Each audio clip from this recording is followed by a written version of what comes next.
নোয়াখালী বিভাগ চাই, কুমিল্লা বিভাগ চাই, যশোর বিভাগ চাই, পাবনা বিভাগ চাই, আবার কেউ বলছেন টাঙ্গাইল বিভাগ চাই।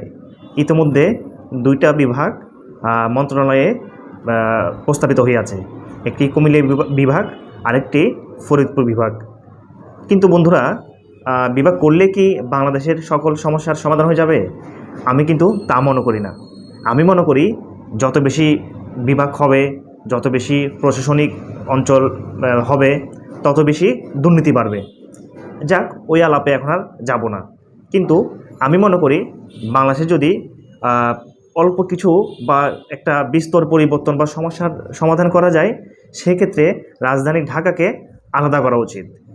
ঢাকা থেকে রাজধানী সরিয়ে অন্য একটি নতুন রাজধানী করলেই বরং আমাদের যে সকল সমস্যার যে সমাধান পাওয়া যাবে, এটি আশা করা যায়।